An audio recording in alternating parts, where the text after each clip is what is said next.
ሲጀመር እዩላት አካት ነጥናሰኝ ሌዶ ጋርጋራተን ሲቤካ ዋምባይስ ዋንቴ ኤጀማ ኮመሌ ዋምዴ አሲት ጀቴ ዋያ ከና ወራቡንም በርባችስ እኔ ቤኩ ቀብዳ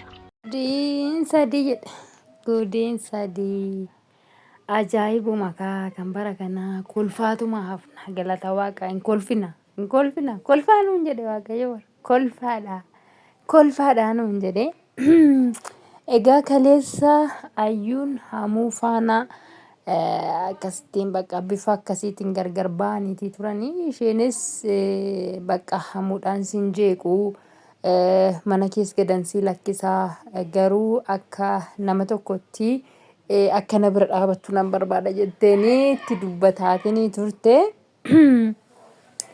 Haa ta'u malee har'a immoo waan haaraa dhufe akkuma argitanitti jechuudha. Nagaan isiniif haa ta'u nagaan daganne akkam jirtanii fayyaa qabdu hundi keessanuu kallattii jirtanitti nageenyi rabbi isiniif haa baay'atu isiniin jedha. Egaa kabajamtoota hordoftoota koo akkuma argitan jechuudha gaa mucaan kun ayyuudhaan jaalladheen jira. Jaalalli ishee waggaa dheeraa na keessa bulee jira. Garuu immoo ayyuun waan namoota baay'ee faana hin beektu kana dura ayyuun eenyu faana akka turte. Akkasuma namoonni meeqa akka dugda duuba ishee turan hin beektu. Dhugaa mucayyoo wayiitu na yaadachiise beektu koomentii irratti viidiyoo kaleessa irratti hojjedhe irratti koomentii irratti waa'ee wabii na yaadachiiste. Isuma dhugaa dubbachuudha. Waa'een wabii suni baay'uma garaa nama nyaatti. Isa dhugaa dubbachuuf jechuudha. Egaa gurbaan inni kunis akkuma wabii ta'uudhaaf deema natti fakkaata.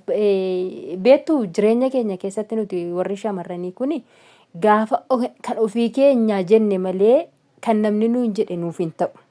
Isuma dhugaa dubbachuuf jechuudha. Kan ofii keenya jenne sana malee isa namni nuun jedhu sana fudhannu.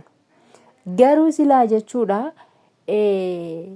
isa ofii keenya jennu qofa osoo hin taane isa namni nuun jedhullee osoo fudhanne osoo dhageenye osoo qalbeeffanne osoo yaada keenya keessa kaawwanne gaariidha.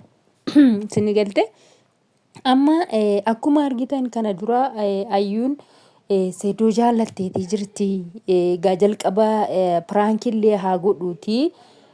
Gaa sanattaan isheen immoo haa dhugaa haa godhattuuti malee yaa jaallatteetuma jechuudha. Jaalalli garuma isheetiin dhufee isheedhumatu jaallate. Ammas immoo deebistee waan inni wantoota baay'eedhaan ishee gargaaree ishee bira dhaabateef sababa sanarraan kan ka'e ammas immoo hamuu jaallatteetti. Hamuun immoo ati anaaf kan taatu miti. Aniif ati nama waliif ta'u miti. Nama waliin jiraachuu danda'u miti. Ati maraatuudha. Ani maraatuu akka kanaa hin barbaadu. Dubartii taragaaggaatu. Manatti dubartii manaan barbaada. Dubartii gadi jettee dheeni kunuu salphina guddaadha jechuudha. Yoo ilaaltan gadi qabdanii yoo ilaaltanii yoo tubatanii yoo ilaalan tafkiin ija qabdi moo maal jedhan. Dubbiin guyyaa kaleessaa viidiyoo isaa keessatti hamuun jedheeni baay'uma tokko nama gaddisiisa jechuudha. Isuma dhugaa dubbachuudhaaf baay'uma tokko nama gaddisiisa jechuudha. Maali yoo jettanii ani dubartii manaan barbaada shamara manaan barbaada. Ati maraatuudha jedheen. Shamara manaan barbaada jechuun isaa kuni maal akka ta'e beektanii sinam.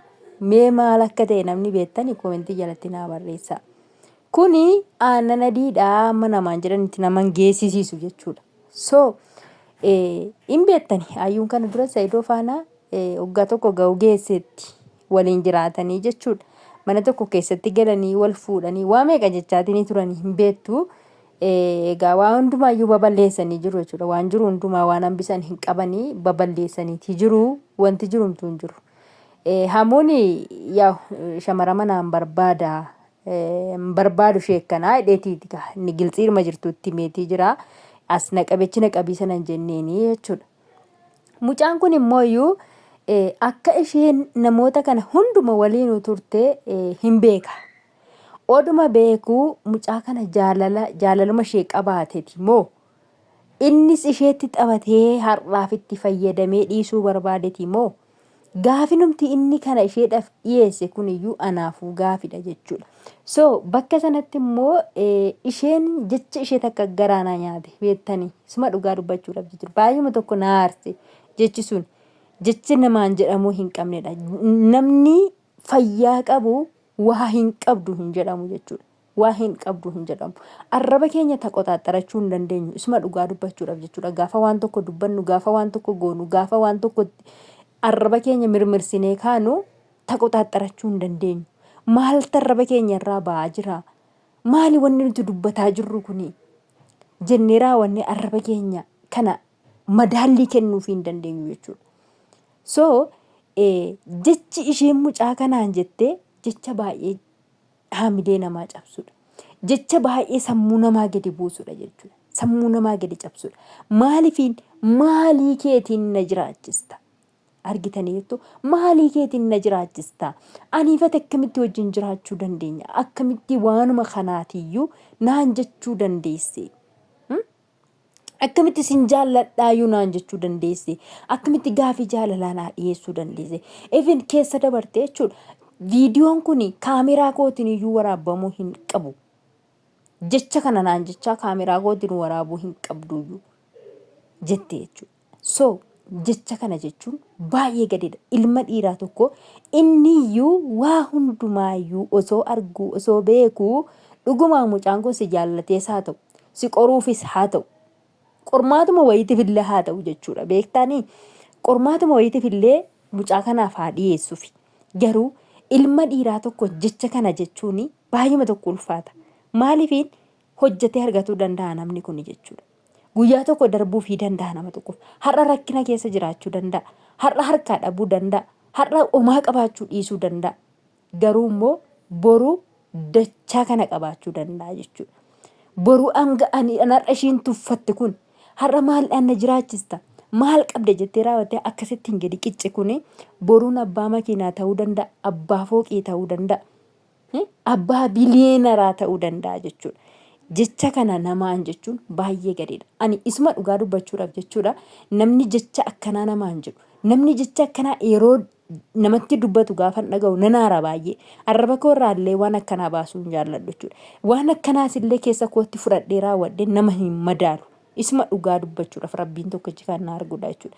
So ayyuun baay'ee tokko na aarsite waaqa. Baay'een tokko na aarsite jecha ishee kanarratti jechuudha. Maaliif hin jedhamu hin qabu. Yoollee ta'uu fi baate namni kuni boona nagar baqaa እንደዚህ ስለሆነ waan akkanaa waan ta'eefi anifatii yookiin immoo kanaan dura nuti hiriyaa turre nama akkanaa turre har'a immoo kana keessa akkamitti galla jetteerra raawwattee mucaa kana asradda'uu qabdi malee ምን ብለክ ነው እንዴት ነው akkamitti na jiraachisuuf maal jettee jecha kana naan jette ይባላል በእናታችሁ እንጀዳማ አከን እንጀዳሙ jechuudha hin jedhamu maaliifiin isheenis har'a hojjetteet dafqitee fiigdee qabeenya qabdi ta'uu danda'a. Har'a jecha kana mucaa kanaan